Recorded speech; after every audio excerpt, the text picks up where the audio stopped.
All right, everybody. Now we're going to go ahead and turn and hear from our very own Zori Jones, who joins us here on East Texas Now Desk to give us the latest, or actually, she's live, excuse me, to give us the latest here on the Highway 69 mission. So, what's going on today? Yes, so today I was able to speak to the president, Billy Bateman. He told me, unfortunately, due to his health, he will be having to have to shut this down.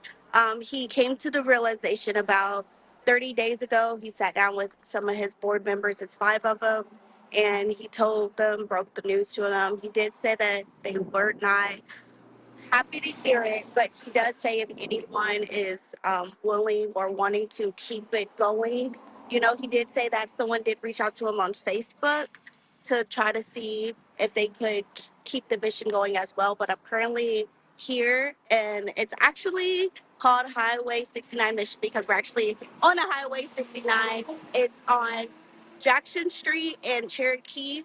So I was able to speak to him today, and things are still going on here. He did say even though that, it is closing officially in September, he's still serving the community. Actually, today was military luncheon from 11 to 1. So all the military veterans were able to come out today, and he was still serving the community. So even though it is closing, Billy is still out here serving, doing all that he can. All right, let's take a listen. And so, for those that might not know what the mission was or how did this all come about, can you give a context to it? Sure. So approximately 11, 12 years ago, I had open heart surgery and was in construction, but couldn't do that anymore. And I asked the Lord, send me, what I do. You tell me what you want me to do and I'll do it. So he led me to open up this resale shop. And what I thought was a resale shop was really a mission. So I had more and more people come by daily and needing services. Some of them are trying to sell stuff to get food or whatever, maybe drugs, but it got to where it wasn't just customers to buy, but it was people in need. And so a friend of mine here in town says, why don't you open up a 501c3, and we'll open it as the mission, and our objective will be we want to help those less fortunate than us. So we opened up and did a food pantry and had clothing and shelter, and if they needed appliances or just whatever the need was, we tried to meet. Our kind of deal was set up as a 501, and we said, so the important part of it is we never want to see a child go hungry. So we're going to supply food. I don't care about their mom and dad or what they're doing or drugs or whatever. Children should not go hungry in America. They will not in this town. We also said we're going to help the elderly. So that's the ones that fall through the crack and can't afford medicine or whatever. So we're going to help the elderly with prescriptions or rides to wherever, whatever they needed. And then our third thing was the widows, which the Bible tells us we're to take care of the widows. The church should, we should. And then probably most important is 5 years back we brought in another company. It's called Lone Star Military Resources. They do the same thing that we did, but they catered to military veterans and their families. So we brought them in under our umbrella and said, we will not let the veterans do without. So that's kind of the 4 places that we've been or we're going, and it's just grown and grown and grown, and it seems like what I thought was going to be helping the homeless and the people on the streets or the poor, it's helping everybody. The economy stinks right now, and people are struggling, they need help, and a lot of it is not their fault. Some of it is self-inflicted, and I don't feel like I know the Lord says we're to help everybody. So if I'm going to turn around and read something to you, Deuteronomy 15:11. If you get a chance sometime today, I would challenge anybody to pull up Deuteronomy 15:11. It says, the Lord loves a cheerful giver, and He commands us. He don't ask us. He commands us to help the poor and the needy in all the land. So that's what we turn this into. Okay, so that I don't want to miss any names. There's just so many that I can call, but when this started, Cornerstone Baptist Church here in Jacksonville, was one of the first ones to jump on board. They've been with us for 10 plus years now, great supporter of it. Calvary Baptist Church was the first one to get on with us. They've been a supporter of it. And I can't say enough about the cowboy churches here in Jacksonville and the surrounding. There's 3 cowboy churches. They really came on board, all 3 of them have been supporting us. It helped us pay the utilities and the notes and everything it takes. The expenses got to come from somewhere. And lots of individuals, friends of mine, friends of families, people we don't know, they send us money. 100% of it goes back to the mission. We pay no salaries out of here. It's everybody that comes, you're a volunteer, and you help because you want to. So it's kind of where we're at. There's just so many to be thankful. I think in Ecclesiastes it talks about the seasons. There's a season for everything. I feel like myself that I've spent 10 or 12 years up here. My season is over. Is not that it's a good thing or a bad thing, but that's where we're going with this. Is I put my time in, done great things for thousands of people. I've always said I'll be here forever unless it became a health or mental issue.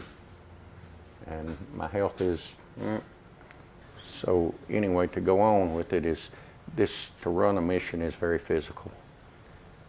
I'm loading, unloading, moving stuff. My health is to where I used to could run it myself and do it. Now I have to have part-time help come in to help me. Mentally, it's probably a stressful job, or as I've ever had, just dealing with the public and the outcry of I need. And it's, who do you refuse? Who do you turn down? I say, well, who would God turn down? Nobody. So we've tried to help anybody and everybody we can. It's just come to a point in my life where I can no longer run this. So I contacted my board and told them what my wish would be is I think it's time to close down. And each and every one of them 100% voted unanimously that they agreed. Let's shut down. We've run our course. We've done great things, real great things for many years. And that's how we want to leave or be remembered, is the mission was a great blessing to this community, to this town, but it's time to close the door. And during the process of the 11 years to now, and I know that you're closing the door, but when you talk about that you were in a health scare and then now it's becoming again, what would you say?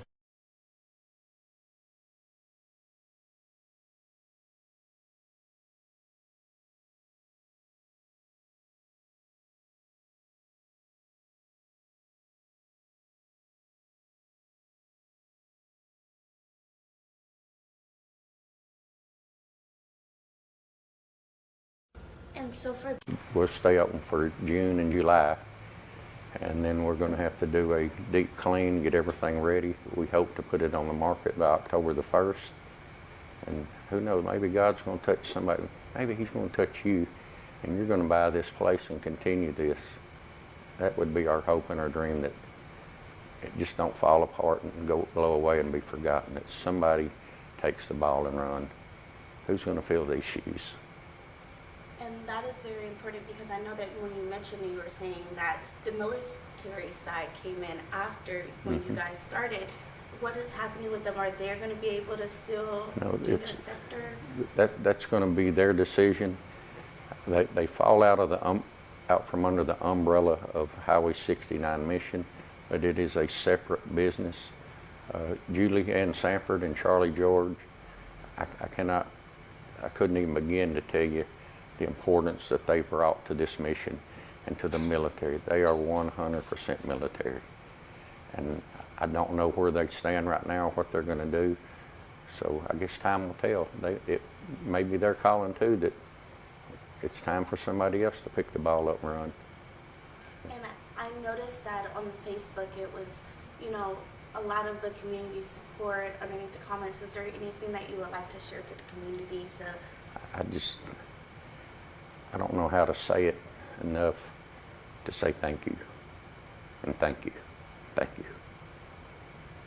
It's hard, but this town built this mission and continue to build it even through today. So I bless them, I thank them, and I just hope that God says, it's your turn. You can do this. We did have one person contact me in person and one on Facebook that said that there's a possibility they would like to reopen or continue this. So where God leads them, I don't know.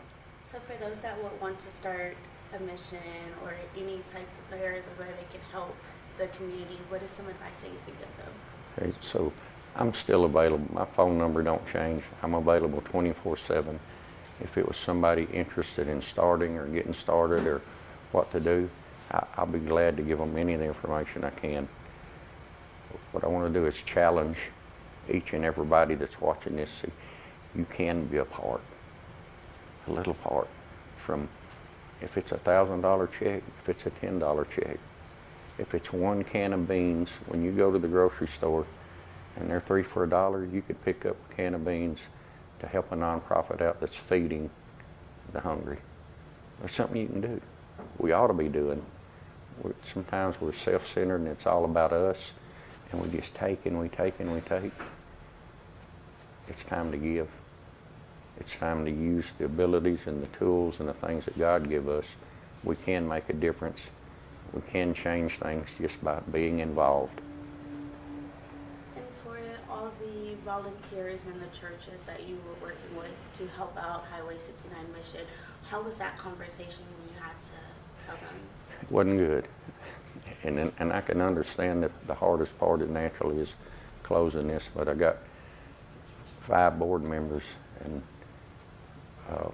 it was difficult to have to do it. It was difficult for them. It's still difficult today. But I think they realize the more I've talked to them is this is a process. God tells us there's seasons for everything.